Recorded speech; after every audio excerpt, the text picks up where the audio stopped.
Uma mulher excepcional, de João do Rio. Está a brincar. Sério, é irrevogável. Preciso de um pouco de ar, um pouco de descanso, de repouso, de sossego. A vida desta cidade ataca-me muitos nervos. Era no salão de Irene de Souza, o salão em que a esplêndida atriz fundira o confortável inglês com o luxo do antigo, espalhando entre os divãs fartos da casa Maple bergeres mais ou menos autênticas do século XVIII, contadores do tempo de Carlos V, e por cima das mesas, por cima dos móveis, nos porta-bugigangas de luxo, marfins orientais, esmaltes árabes, estatuetas raras, fotografias com dedicatórias notáveis. Irene, de pé, diante da secretária, sorria, estendendo-me as duas mãos finas, nervosas, enquanto seus dois grandes olhos ardiam mais loucos e mais passionais. Irene de Souza, que legenda e que beleza! Os seus inimigos a seguravam-na apanhada como criada de servir perto de um quartel para os lados de São Cristóvão. Outros diziam-na filha de uma família muito distinta do sul. Ao certo, porém, ninguém sabia, senão aquela aparição brusca no teatro, bela como a Vênus de Médicis, a arrastar nos decadentes tablados cariocas, vestidos de muitos bilhetes de 1000, criados pelo Paquim e pelo Ruff. Não era uma pequena qualquer, era a bela Irene de Souza, que queria ser a boa, a humilde, a simpática, a talentosa Irene. A crítica fora jantar à sua vila de Copacabana, onde Irene, ao nascer do sol, num regime essencialmente esportivo, fazia 2 horas de bicicleta e 60 minutos de natação, e a crítica suportara o seu companheiro, Agostinho Azambuja, empreiteiro, rico, casado. A crítica elogiara Irene e de chofre todas as atrizes. Todos os cabotinos sentiram-se diminuídos, lendo no cartaz em grossas letras o nome de Irene em vedette, de Irene repentinamente footlight. Ela continuava tão boa, porém, tão amiga, tão simples, tão séria. Tão séria? Deram-lhe todos os amantes imagináveis em vão. Por vingança afirmaram que os seus dentes, como os seus sapatos, eram feitos em Paris, emprestaram-lhe instintos perversos, e foi célebre a frase de um jornalistazinho desprezado: de pé é a Vênus de Médicis, deitada é a Vênus andrógena. Mas Irene mostrava o claro fio da dentadura com uma despreocupação tal, tratava tão camarariamente os homens, que a calúnia tombou. De resto, Agostinho Azambuja tinha uma confiança muito elegante. A lenda era esse homem vulgar, possuído de uma paixão devoradora, agarra uma pobre rapariga no mais reles alcouce e fizera uma obra sua para dominar a cidade, uma mulher perfeita, falando 4 ou 5 línguas, conhecendo música, vibrante de arte e de elegância, que é a arte de ser sempre a tentação. Mas a paixão, o ciúme, esses paroxismos fatais de quem quer muito bem, a Zambuja encobriu-os numa serenidade de bom tom, talvez mesmo para Irene, deixando-a sair só, não lhe perguntando nunca de onde viera, recebendo na própria casa os apaixonados que a ela poderiam ser úteis para o reclamo, colocando-a numa posição verdadeiramente superior, sem esquecer o lado prático, porque lhe assegurava o futuro, comprava-lhe casas, joias. No dia em que correu ter o Azambuja presenteado Irene com uma baixela de ouro lavrado, herdada do avô, um vago judeu argentário, as mulheres tiveram a certeza da superioridade da rival, e foi notada a resposta do Azambuja a Etelvina, primeira ingênua casada e adúltera da companhia. Minha filha, já não estou na idade de satisfazer os caprichos de uma mulher. A Irene, quem a fez tal qual, fui eu. Vivo do orgulho que ela me dá. É o meu chique. E se o trair? Tem bastante espírito para o não fazer, e lucrarias mais se fosse sua amiga. Mas isso é que ninguém concebia. A Irene sem enganar o Azambuja. Afinal, era uma rapariga de 25 anos, um verão ardentíssimo, uma beleza que chamava paixões. Muita vez, no seu camarim, forrado de seda cor-de-rosa, faziam-se comentários. Mas não ama o velho Agostinho? Está claro que não o posso amar como Julieta e Romeu. Há uma grande diferença de idades, mas respeito-o e sou-lhe grata. É quanto basta. Eis a razão por que resisti a princípio e hoje sou invulnerável. Francamente, deve compreender que seria muito parva se fosse perturbar a minha vida e a beleza que vocês proclamam como uma paixão. Ora, só a paixão poderia influir. Essa não vem. Não vem e não virá nunca. Conheço os homens. De fato, tinha razão. Como o seu sorriso tomava-se cortante, as narinas palpitavam e com o seu ar de Diana à caça, ela permitia-se abraços e beijos com as companheiras, mais falsas que a onda. Logo se formou irrevogável a legenda. Irene? Amantes não. A Irene procura alguém de quem um azambuja não tenha ciúmes. Lembrar-te da frase do Gomide? A legenda foi mesmo tão espalhada que súbitas ternuras apareceram, e alguns camarotes eram insistentemente ocupados pelas mesmas damas nas noites das suas representações, e vários convites surgiram para tê-la na companhia de senhoras bem cotadas. És uma criatura imperfeita, disse-lhe eu um dia. Por quê? Porque não amas o amor? Lembra-te dos versos do poeta, que os vossos corações aprendam a viver, amando o amor, amando a perfeição da alma que nos traz o prazer, supremo e a suprema ilusão. Ela suspirou tristemente. Se é assim, que hei de eu fazer? Mas que romântico! Deus! E todos nós, jantando nas suas pratas, escrevendo a respeito do seu talento, tínhamos aceitado o caso como definitivo. Até Irene mesmo, mostrando predileções excessivas, parecia sossegar com a esquisita calúnia e mostrava uma alegria, uma imensa satisfação na vida, de modo que aquela partida brusca, após seu último sucesso agradável numa comédia inglesa, era de desnortear. Ao saber a resolução pelo velho Zambuja na rua, eu tomara um Tilbury, interessado como diante da saída do ministro, e estava ali, interrogando-a no meio da desordem do salão, onde havia malas, chapéus, plumas e um intenso cheiro de heliotropo. Mas por que partir, Irene? Porque é preciso. Uma briga com a Zambuja? Não. Aquele ataque da Susana Cerne? Também não. Então, querem ver que afinal tenho uma paixão? Irene sorriu no seu kimono rosa, guarnecido de uma leve renda antiga. Paixão? Sabe o que estava a fazer quando entrou? Estava a limpar a secretária, a rasgar declarações amorosas e a atirá-las para este cesto. Tudo quanto está vendo nessa secretária, tudo quanto vê neste cesto, é paixão. Recuei assombrado. Nunca tinha visto tanta paixão reunida e um sorriso tão destruidor nos lábios de Irene. Oh, não se assuste.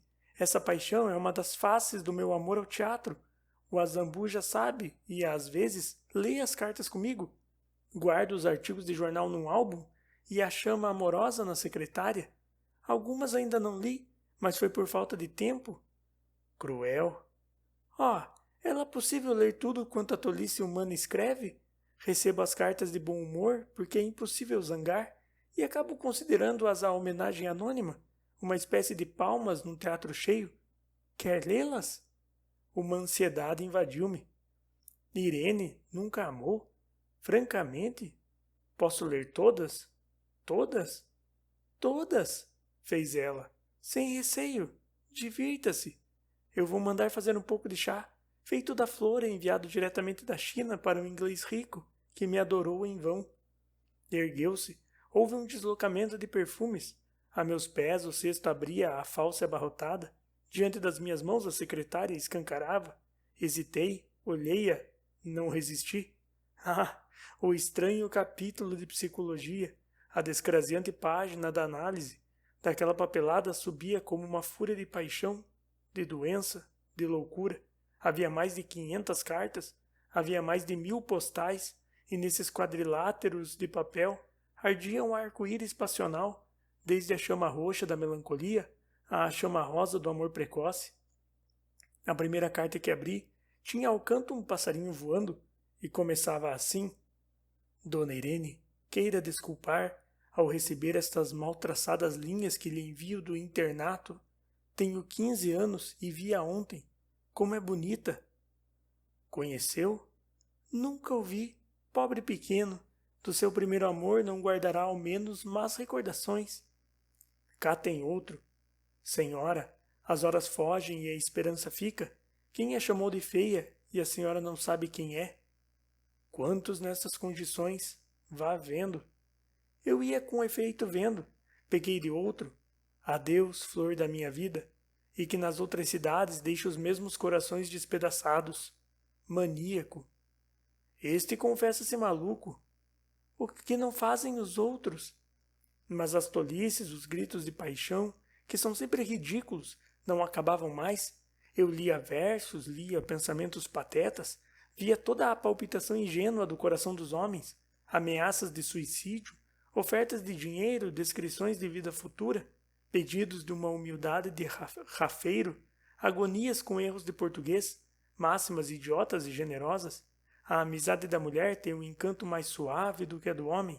É ativa, vigilante, terna e durável. Graças nevrálgicas de palhaço amoroso. Deus, o amor que dolorosa moléstia. Eu não sei porque o nervosismo incompreensível fazia-me trêmulos os dedos. Eu procurava com ânsia, humilhado, espezinhado, como se fosse responsável por todas as sandices do meu fraco sexo. A carta anônima é às vezes melhor que a carta de amor. Sabe que teve um pensamento, como os que acabou de ler? Não, um pensamento diamantino. Pois venha tomar chá. A criada servia com efeito o chá num lindo tete-a-tete de porcelana, com guarnições em vermelho. A encantadora Irene, parada, os seus olhos pareciam levemente inquietos. Eu continuava a remexer a secretária. Uma das missivas era enorme.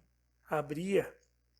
Peço a Vossa Excelência que me perdoe a ousadia, e genuflexo, reclamo o seu carinho para os queixumes de um coração sofredor. Não sei fazer poesia, sou imensamente avesso às flores de retórica, e suponho que não me igualarei ao gorjeio dos rouxinóis, ou às asas das borboletas inquietas. Basta, basta, fez Irene, tapando os ouvidos. É a paixão. Venha antes tomar chá. Olhe a frase de Ibsen, na Comédia do Amor. O amor é como o chá. Bebamo-lo. Ah, minha querida, como os homens são idiotas. Essa mania de escrever cartas de amor é bem o sintoma de inferioridade. Se eles soubessem o fim das suas letras e o pouco caso que delas fazem as mulheres. Ainda não tive amante que com ela não rasgasse as cartas dos que me tinham precedido. Era uma afirmação de que pelo menos no momento não me enganavam. Quem sabe? Ela sorria com a chávena na mão. Era realmente bela, toda de rosa naquele kimono de seda. Lembrava uma flor maravilhosa, uma flor de lenda, inacessível aos mortais.